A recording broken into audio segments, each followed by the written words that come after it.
I figured we kept it. We'd keep it timely, and before we got into the other stuff, talk about Dax from FTR, AEW, fantastic tag team there at All Elite Wrestling. They are from the North Carolina area, and of course, Hurricane Helene went through southern Appalachia and caused a lot of damage there. They've got a new shirt. They are donating proceeds to Summit Coffee, which is based in that area of North Carolina, out in western North Carolina. A lot of these guys have ties to that area. We've mentioned before that these guys are from the North Carolina area. So if you're interested in helping out Summit Coffee, a great business based in that area, you can do so. Dax Harwood has talked about it was the first coffee shop they got to visit during the COVID areas. For his birthday, they went there, and Bret the Hitman Hart came to Summit to celebrate and surprise them. They made so many friends there. It's our turn to help. So trying to help out a business based in that area. Good to see when our wrestlers do this. You wonder what it is they can lend their names to. And if it's directing some funds and some relief efforts to businesses and to individuals who've suffered some damage, I think this is a good one. This is maybe the opposite of cheap heat. This is a cheap pop. Yeah, it is cheap pop. Well, I purchased a shirt. I liked it so much, and Very I was like, good. There it is. There. It's for a good cause, and I think it doesn't look so obvious that it's a wrestling shirt, which I always like. So I was like, I could wear that. Nobody will really know what this is. So, yeah, I'm in. There you go. Hurricane Helene is And 100% of the proceeds go to them. Yeah, of course. Why not? Summit Right? Coffee's River Arts District location was destroyed. 100% of the royalties from this T-shirt will be given to Summit Coffee to help support their business as well as their team. I believe Dax talked about at some point helping the baristas and those. All royalties from this shirt will go to the baristas who have lost their jobs. Summit Coffee likely has insurance to rebuild the physical structure, the buildings and grounds. But for the people out of work, they're trying to help some people who've lost their jobs at the moment. So this seems to be a legitimate thing. You know, you're wondering about, you know, where do I give if I want to give? Dax seems like a guy who has ties to the areas. Wrestlers have been known to lend their names to things like this in the past. This is a much better use of your funds than to sending it to, you know, the money wasters over at FEMA and their cronies at the Red Cross. Like, find people on the ground who are actually helping, who aren't going through mounds of paperwork and red tape and only giving it to approved vendors. Yeah. Like, go in and find that there are, and now with new media like X, the former Twitter that Dax is posting on here to get the word out, there are ways for you to find actual organizations helping people on the ground in these areas. Couldn't agree more. Just make the effort. Because this is so much better for me to buy the shirt, and then ultimately they get the profits, and I know it's going to go to these people, rather than if I throw it in some bucket, who knows where it goes. Right. You know, it's just not trustworthy. But yeah, this is good stuff. We may ease into cheap heat here with some more cheap pops. Mm-hmm. Logan Paul and his fiancée Nina Agdal announce, isn't this wonderful, the birth of their baby. As I'm doing this here, and the ads are popping up. This is from their joint Instagram post they made. Several pictures born this past week. Esme Agdal Paul has entered the chat. And there's all them together. So wonderful news for Logan Paul and his family. He recently dropped the U.S. title to LA Knight, and it looks like it was excellent timing. It allowed him to be with his fiancée. Now it makes a lot more sense. And pardon? Now it makes sense why he's not been. It makes a little more sense now, right? Yeah. This is a wonderful story. We talked about the birth of Elton from the Pretty Deadly last week. Kit Wilson got married, and Elton Prince, he and his wife welcomed a baby who was delivered. So good news here. So we are doing cheap pops here instead of cheap heat, at least for a little while. John Cena also made his way. Maybe now we're in a cheap heat. John Cena, speaking of delivering babies, made his way onto The Simpsons to help deliver a baby at the comic book shop here. We'll turn the volume down, but this is what they think John Cena looks like in Springfield world. And here is John Cena delivering a baby on The Simpsons. This comes to us from Fadeaway Media on X. I have no idea if this is now going to get us a strike on our channel, but John Cena just downs an energy drink, smashes the can against his forehead, and now he is ready to be an OBGYN. He is cutting the cord with a Star Trek Klingon battle implement right there, because of course. And of course, because it's Cena, it all works out in the end. And he's playing peekaboo with the newborn who cannot see him. This is wonderful. I did not know The Simpsons were still on. And actually, I did know they were on, but I haven't seen them in forever. I don't know about you. I have not seen The Simpsons in forever. Yeah. Apparently, this scene ends with them locking poor Bart Simpson in the store. Yeah, and then also the thing is the comic book guy seems to have a wife and a baby. So I'm like, wow, what's going on? Well, yeah, what has happened in this show? Cartoon world is weird. Some people age and progress, and then Bart Simpson is still whatever age he always was. He's still a child. Yeah. Well, I don't think they've had a cartoon that's episodic like this go for so long. Bart Simpson is not aged in the 30 years that The Simpsons has been going on. It's 30 plus years at this point, dating all the way back to the Tracy Ullman show. Yeah, right. Because he's on that other show before. And yet other people have to age because they have to, like, get married and have babies. Like the comic book guy. But John Cena just delivered a baby. This is John Cena's latest world title run. Mm-hmm. Being on The Simpsons and helping deliver a baby. Fantastic stuff.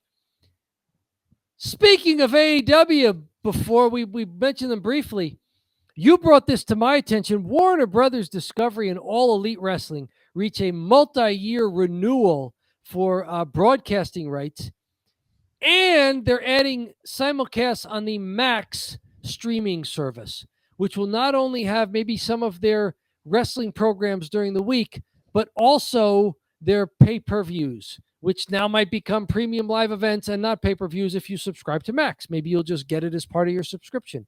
You watch AEW more than I do. Do you like this development? What are the advantages or disadvantages as you see them, John? Yeah, I got some news for you. This is huge. Okay. This is really huge because now you don't need to go to cable to watch the two shows. They're going to be streaming right on HBO Max. HBO Max is pretty affordable, maybe $10 a month. I get it for free because of my wife's internet or her cell phone. She has AT&T cell phone, and they throw in Max too. Look at that. So we get that for free. So for me, AEW is going to be absolutely free, and it's one step closer. We're very close to cutting the cord. Now it's one step closer to being like, I'm done. So huge for that aspect. Pay-per-views will also be on Max at a discounted rate. They won't be free like they are with WWE. If you have Peacock, you see everything they have. Yep. I'm hoping that the price is a lot cheaper because now it's $50 a pay-per-view, which is, I think, pretty steep. If you're going to run a monthly pay-per-view and it's $50, I know you've watched one and it was not pretty bad condition too, or pretty bad app too. The Bleacher Report. Not the greatest app. I wonder if they were caught off guard by just the volume of just pay-per-view viewers they had. Uh, this is to their advantage. HBO Max can probably handle the large amount of viewers that AEW is hoping to get, right? Yeah, for You're sure. not going to have HBO Max. You're not going to crash the HBO Max website. And I stole this joke from Reddit, but I'm going to go ahead and say it. Yes. Now we're not going to be able to bicker with each other about ratings, TV ratings weekly for like, oh man, AEW, your ratings are in the toilet, or oh man, like WWE, your ratings are down 20%. Like the people that pick sides like idiots, whether they're WWE or AEW, they argue on the internet and they'll argue with each other about like ratings and stuff. So those conversations will go away now that we'll have everything on Netflix, and then everything on Max. And then we'll really Raw on Netflix and then SmackDown on USA. But really good stuff, and I think it's going to be a lot easier for people to watch. People have wanted streaming for a while. Their demographic really is cutting the cord left and right, so they're not going to get cable to watch it. So I think you are going to see an uptick in interest.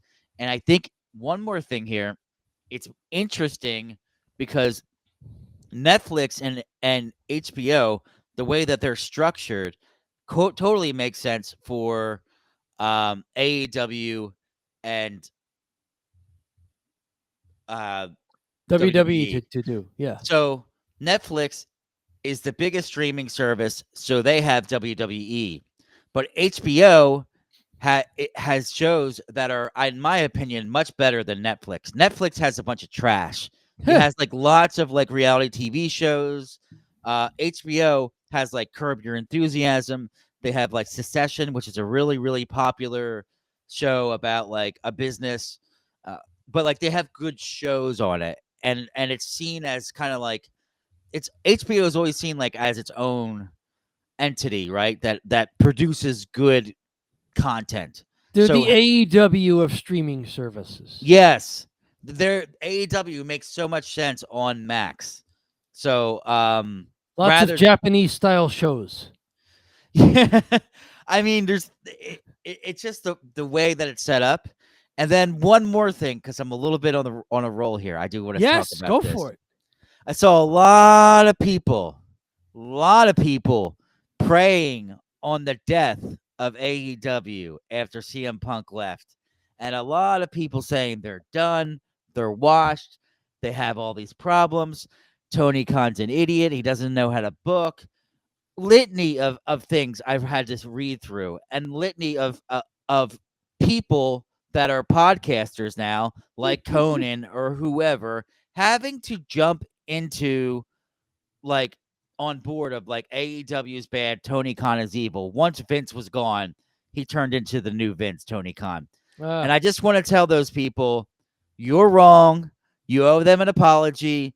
They just landed this huge deal, and now they are highly profitable. So how about that? AEW kicks out at 2. Yes, Conan, you were wrong. They're Jim still Cornette, alive. you were wrong. You were all wrong. This new deal with Max kicks off in 2025 at some point. So it's like the Netflix deal with WWE. It's not immediate. Mm-hmm. Max also, for the first time, will stream AEW programming live beginning in January. So maybe that's when you'll be able to watch Dynamite and Rampage and Collision as well on Max. Interesting point you brought up, that their demographic is really not into cable TV as much as older demographics.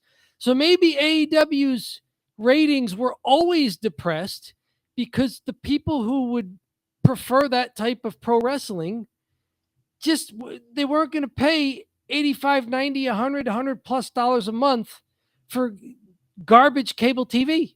It's been a real point of contention for AEW. People that want to watch AEW not being able to watch it. I know Steve cut the cord, and he just said he watches it on YouTube, and he loves AEW. But he's like, yeah, I just watch highlights on YouTube now.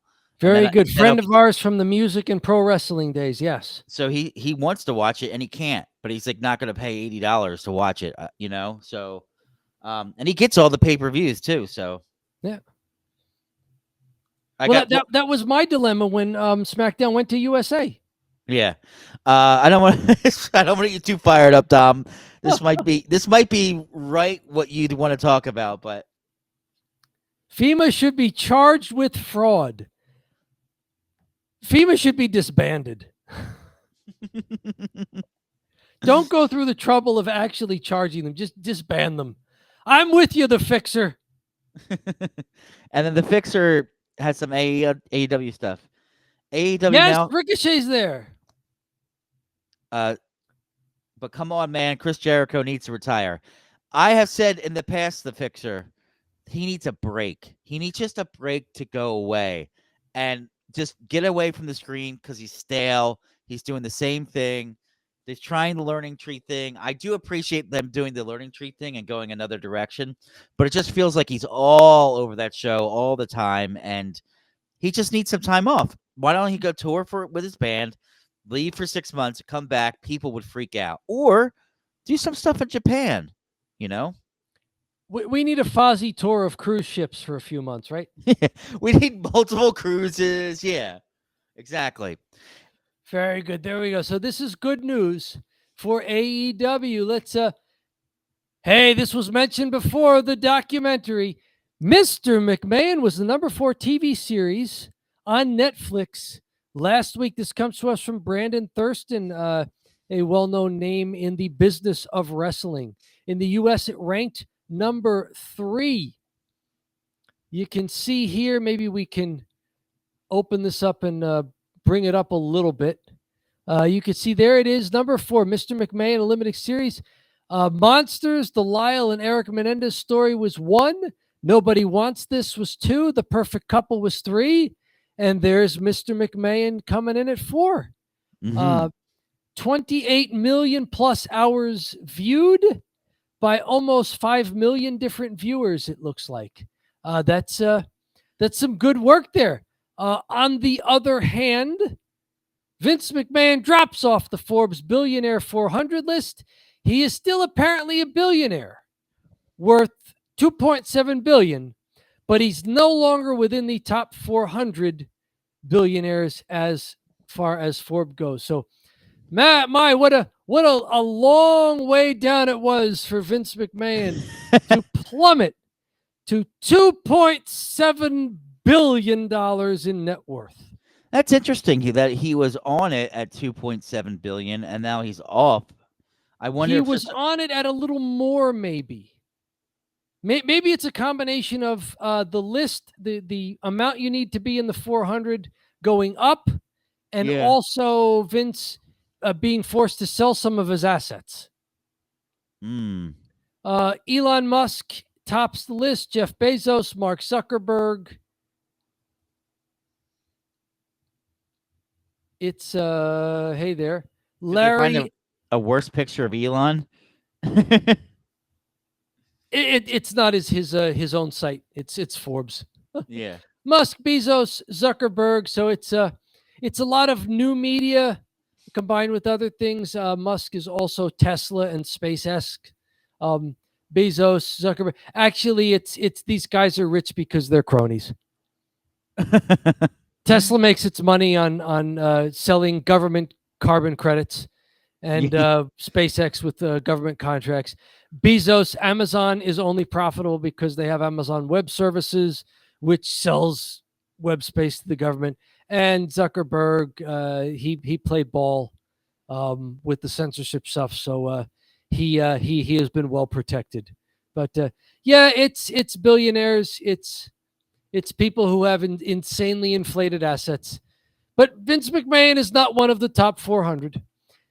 Tell me a little more about this documentary. Did you see any of it, John? I think at least one of our chatters was mentioning it. Yeah, I wanted to show a chat. He said Chris has been doing the same thing since 1999. I think he's changed it up enough from 99 to now. Especially when he was in New Japan, he was doing something a little bit weirder, where he had cut his hair off and it was like a little shorter, and he had like a headband on all the time. Actually, kind of like how I do right now. And he was a real nasty heel. Then in AEW, he came back as kind of like a rocker, and he's just stuck with that whole gimmick for too long. And I agree with that. Like maybe that gimmick's a little too long. I think he needs some time off. But thanks for that, the Fixer. Back to the documentary. I would say I liked the documentary. Okay. It was a little bit of a puff piece at certain points, a little roll of the eye I would give sometimes to WWE and how great they are. Everything Vince was doing was like working, and like now we're at the WCW part. It's very predictable what's going to happen here, and a lot of it is stuff I already know. The only stuff that was good, and I do have to say this, Dave Meltzer really represents himself very well, Good. and he's all over the documentary. And they interview him from his kitchen, and it's just like crap all over the place. It looked like he doesn't clean up at all, and it's just like, but he's come off really good, specifically with stories and remembering all the historical things that were happening and talking about it in great detail. Talking about like the best was the Pontiac Thunderdome, or the Pontiac Silverdome or Silverdome. WrestleMania 3? Yeah, so all Hulk of them were like, Andre. and they were like, oh, 93,000, 93,000. And then he said, and Dave Meltzer says, I bet everyone's saying 93,000, right? There wasn't 93,000 people in that stadium. He's like, no, it was more like 70,000. He said that it wasn't a full sellout, but they'll say it's 93. I know. Sure. And then every person's like 93, 93, 90. It's like a little comic relief they did. And then also Tony Atlas is just telling the truth, man. Tony Atlas is on it. He's a little old, a little crazy, and he's just saying stuff about how they treated women back then, and it's pretty bad. So this all came out during the allegation, or they released it now, and so they have all this stuff like, we made all this before the allegations. We'll touch on that in the 5th episode. We'll talk about the allegations, and that 5th episode is not out yet, but the first 4 episodes are. So it's a pretty good watch, I have to say. All right, there's a good endorsement and a Dave Meltzer and Tony Atlas high grades for them for their participation. Very good. Mm-hmm. Let's move on. The Hardy Brothers. This was just a neat thing I saw online. They're at an autograph show. They were asked to autograph a pair of knives. Mm-hmm. Would you buy Hardy Brothers knives? No thanks. If you do, those are just decorative, right? You're not chopping up the lettuce and the tomatoes and the carrots for the salad with these custom Hardy Brothers knives, right? I am staying as far away from those as possible. There you go. If someone has a bunch of custom knives in their house, I'm going to be like, you know what? Custom stuff, sure. It was custom like skateboard deck or something like that. Nope. Custom guitar, because Jeff is a player. I know that for sure. He plays guitar. So. Oh, very good. Yeah. I got one over my right shoulder there. You could see. Right. Yeah. Yeah. There you go. If you got some Jeff Jarrett signature, that would be cool. Or Jeff Jarrett. Jeff Hardy. Jeff Jarrett would make more sense since he uses the guitar for the guitar shots. That's what I got mixed up with. Right. I'd have to take out all of the bracing from the guitar and just loosen the strings and then have it be destroyed. Mm-hmm. But very good. That was just a neat thing I wanted to bring up there. AEW, are they getting Shelton Benjamin? Maybe Bobby Lashley? Is the Hurt Business going to AEW? Apparently, MVP debuted at AEW Dynamite Grand Slam. Shelton Benjamin apparently joined him this week. What did you make of this? Did you see either of these as they happened?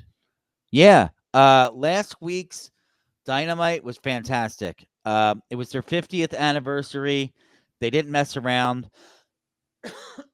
They had Daniel Bryanson, or Bryan Danielson, versus Okada.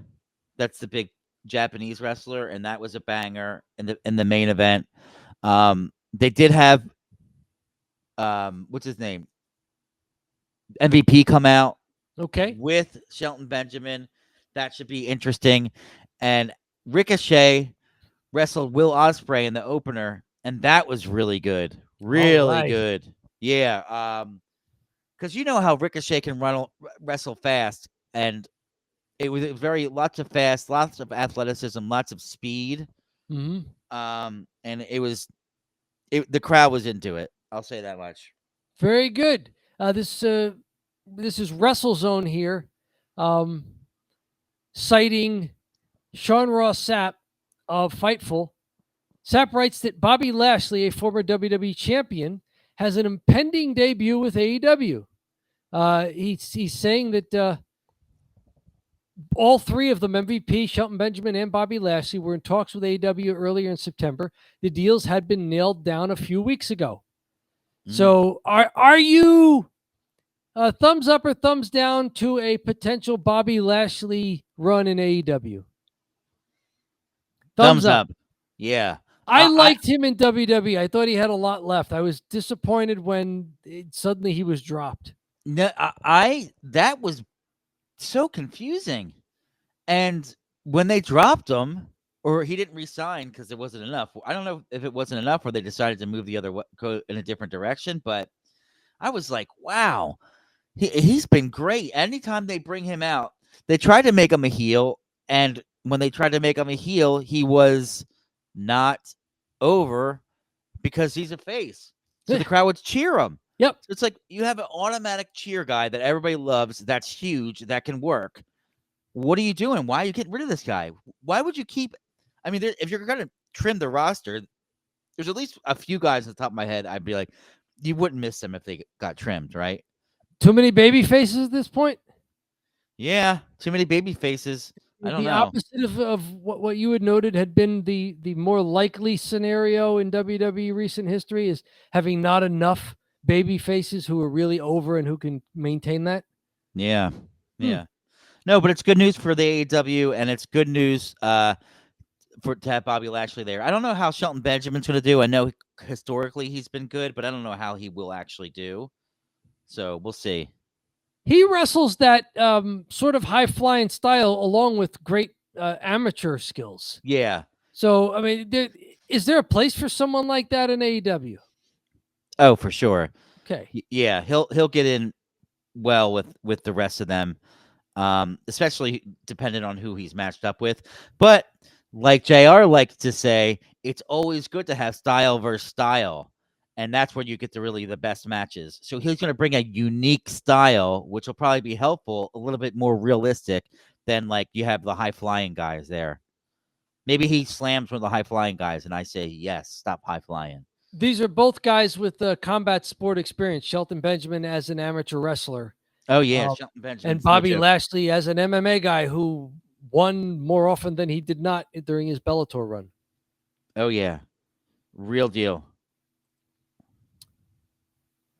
Someone you had mentioned before, apparently Penta El Zero Miedo from the Lucha Brothers is still under contract to AEW. This comes to us also from Fightful. This is why there's been so much confusion. Where are these guys signed? Are we going to see them at all? He's still under contract with AEW. Do you think they're going to do anything with him, or is they just kind of doing sour grapes? That Penta and Rey Fenix can't move anywhere as a tag team yet. So they were expected. So instead of cutting them and letting them go to WWE, they're gonna let them sit out their contract. It seems like it's rather complicated that one of them is still not yet expired. But what are they going to do with them? Have the Lucha Brothers been in any sort of storyline so far? Are they in any feuds? No. So there's nothing for them to wrap up, or there's no big storyline they got to finish up. Seems strange to just sit on them. Wrestling Observer reported a few months ago time had been added to Penta's deal due to injury time in AEW. It's like injury time in soccer. Yeah. And Phoenix had substantially more. Oh, maybe there was a misunderstanding with the way the contract was. Like, oh, my contract's up now. It's like, no, you have injury time. You owe us that. Interesting. Maybe they need to get paid, so they need to stay with the company too. Like, maybe that's part of injury time. Like, you owe us that. Perhaps. I don't know enough about the behind the scenes business here, but this basically tells us why, there's been a little bit of hype on the interwebbies about these guys, but we haven't seen them debut anywhere. So there we go. You have been in their corner, pun intended. I want to see them in WWE. Yeah, I love the move for them to go to WWE. Okay. If they go to WWE, here I got one for you too. If they go to WWE, they should do pretty well there because WWE needs tag teams, and they were. Not that they're stale. They have had the tag team title several times in AEW. They can't do much more there. So push them over to WWE. It totally makes sense. And they should be right on the main roster. No questions asked. Lashley and Shelton Benjamin were criminally underused in WWE. I will not disagree. John and I have been watching SmackDown again for just a shade over 2 years at this point. Mm-hmm. I did not see a lot from Bobby Lashley. I don't remember hardly anything at all from Shelton Benjamin. Mm-hmm. And those are guys I remember from years ago who could go, and I imagine they still can. I imagine they're not, a shell of their former selves. Bobby Lashley certainly looked like he was still near his prime. Mm-hmm. So, yeah, I will not disagree there, the Fixer. And may they prove you correct in AEW that they had plenty left to perform. For sure. We're always rooting for them, the wrestlers, to do well. So, yeah. All right.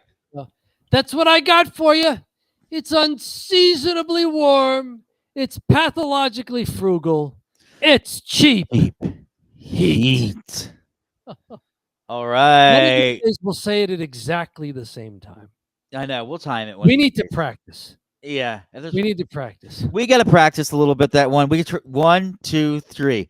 Cheap heat.